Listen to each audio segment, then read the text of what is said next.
Assalamualaikum warahmatullahi wabarakatuh ya. Jumpa lagi saudaraku Rabu Wage ya, dimanapun Anda berada.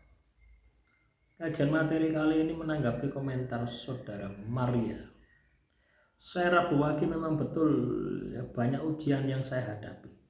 Tapi saya semua serahkan pada Tuhan dengan cara saya berpuasa dan berdoa. Mohon pertolongan Tuhan, tak ada yang mustahil bagi Tuhan. Betul doa saya dikabulkan. Nah gini ya teman-teman ya, kalau Anda kena masalah ya, itu yang perlu diperhatikan itu Anda harus deteksi gitu loh ya. Masalahmu itu ujian Tuhan, yakin masalahmu ujian Tuhan. Atau jangan-jangan masalahmu itu adalah karma. Atau jangan-jangan masalahmu itu adalah hukuman Tuhan. Kalau masalahmu hukuman Tuhan, tidak selesai dengan hanya sabar, tapi harus dilakukan pertobatan. Kalau masalahmu katakanlah karma, tidak selesai dengan pertobatan saja. Kamu harus menjalani, rasane gitu loh ya. Karena itu adalah bentuk-bentuk hukuman Tuhan, bentuk keadilan Tuhan terhadap orang yang kamu sakiti. Beda dengan ujian Tuhan ya, kamu kena masalah, yang masalahmu itu adalah ujian Tuhan. Itu kamu pede, percaya dirimu tinggi, ibadahmu semakin kencang, tirakanmu semakin kencang. Dan ketika kamu terkena masalah yang itu merupakan ujian Tuhan, itu kamu dalam kondisi berada di jalan Tuhan ya. Jadi kita harus paham seperti itu. Tidak cukup hanya dengan sabar. Sabar itu aktif ya, bukan sabar itu menunggu masalahmu berlalu ya. Ya tidak berlalu ya, malah tambah runyam masalahmu ya, malah tambah melebar. Sabar itu bergerak, mengevaluasi diri, memperbaiki diri untuk menjadi pribadi yang lebih baik lagi, untuk bisa menyelesaikan masalah yang sedang berjalan. Nah, terus juga ini ada komentar juga ya, Mang Sidik. Weton Rabu Wage banyak yang gagal dalam menjalani usaha karena weton lain yang banyak yang licik lah. Orang semacam ini tidak pernah bisa berhasil. Kalau Anda ingin jadi Rabu Wage semacam ini, tidak akan pernah bisa berhasil ya. Kenapa? Kenapa bisa seperti itu? Karena ketika kamu hancur, kamu menyalahkan di luar dirimu ya.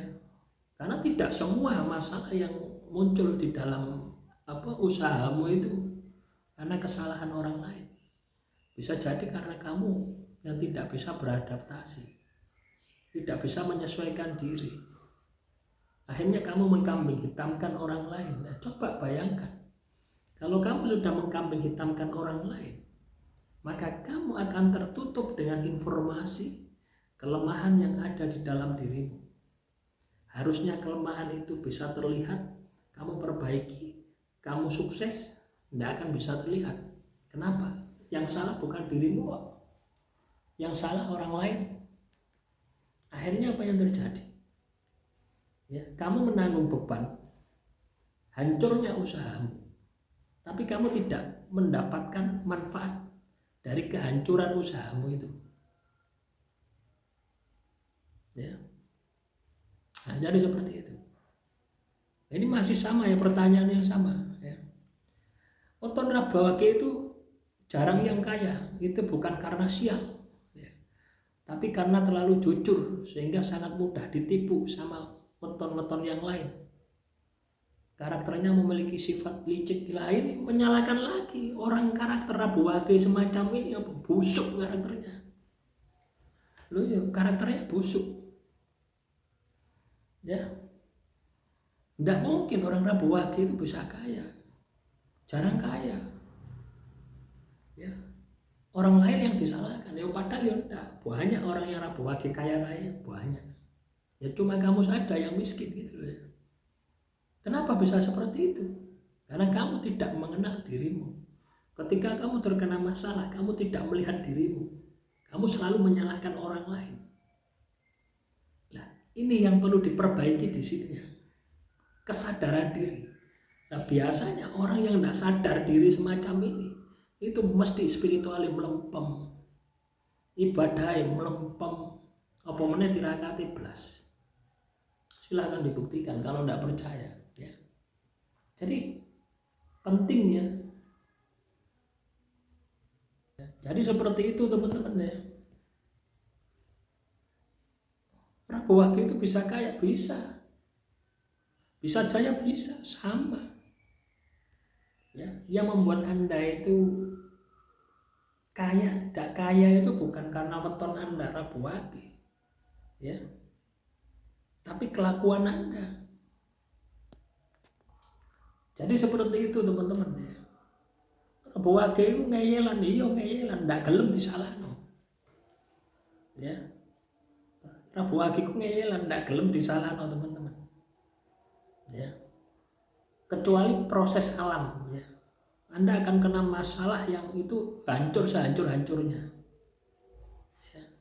Apakah Anda mau nunggu seperti itu gitu loh ya. Loh ya, ndak gelem orang lain Prabu Wage itu disalahno gitu ya. Tapi kalau kamu setiap peristiwa kehidupanmu itu yang katakanlah berada di dalam kondisi titik terpuruk ya, terus kamu bisa mengambil ilmunya, tidak menyalahkan di luar dirimu, wah luar biasa. Kamu akan menjadi pribadi yang istimewa. Prabu Wage, Prabu itu keras ya, Wage itu halus ya. Nah tinggal ini yang mendominasi yang mana? Prabu Wage itu emosian, Prabu Wage itu empatian. Ya. Ketika ya sisi negatifmu yang muncul, emosi yang muncul, ya, ketika sisi negatifmu yang muncul, emosian, tidak gelem disalahkan, wis pokoknya sifat-sifat negatif itu ke permukaan. Dampaknya apa? Hidupmu berantakan. Apalagi menyalahkan orang lain. Ya, orang lain yang katakanlah menipu Anda ini sudah pergi, sudah 5 tahun yang lalu sudah pergi, tidak tahu wis kena karma ya misalnya. Kamu masih sakit hati, ya ketinggalan sepur. Harusnya apa? Kamu sudah melejit, kamu ditipu, harusnya kamu bisa mendapatkan pelajaran. Tapi karena kamu kaku, angel tuturani, angel kandanani, ya itu yang terjadi. Ya, habis ditipu, tipu lagi. Akhirnya berkomunikasi, ngomong Prabu Wage itu ya tidak bisa kaya karena saking baik hatinya. Ono tah wong apik memuja dirinya sendiri, kan tidak ada ya. Kalau kamu memang baik, ya biarkan orang lain yang menerima gitu loh ya. Kalau kamu memang baik, biarkan alamnya membuktikan gitu loh ya. Kamu tidak bisa kaya, tidak bisa jaya, tidak bisa berhasil, itu karena kamu tidak mampu. Penjelasannya di situ saja. Lah supaya kamu mampu bagaimana? Ya belajar. Soal nanti katakanlah tercapai atau tidak tercapai, itu namanya ikhtiar, itu namanya berdoa, berusaha. Manusia itu tujuannya hanya itu saja ya. Manusia tujuannya itu saja, berusaha, berdoa. Soal berhasil atau tidak, itu urusan nanti ya. Ketika kamu katakanlah memaksimalkan potensimu ya, dan itu katakanlah berkualitas, pasti berhasil. Ketika belum berhasil berarti tidak berkualitas. Nilainya di situ saja gitu. Jangan ketika kamu tidak berhasil, kamu dijahati oleh weton yang lain. Weton yang lain jahat, wetonmu baik, aku lah nggak play gitu loh ya. Giliran tidak bisa kaya, Prabu Wage itu tidak bisa kaya karena tidak tegoan, ya nggak play. Ya tinggal Anda rubah tegoan. Coba kamu tegoan, apakah kamu bisa kaya? Nah itu loh, itu tanda ya bahwasanya Prabu Wage itu angel dikandani. Kecuali peristiwa besar di dalam hidupmu, entah kamu sedang dijatuhi karma, entah kamu dijatuhi hukuman Tuhan, baru kamu sadar. Silakan direnungkan ya. Demikian saudaraku Prabu Wage, semoga bermanfaat. Assalamualaikum warahmatullahi wabarakatuh. Salam rahayu, rahayu, rahayu.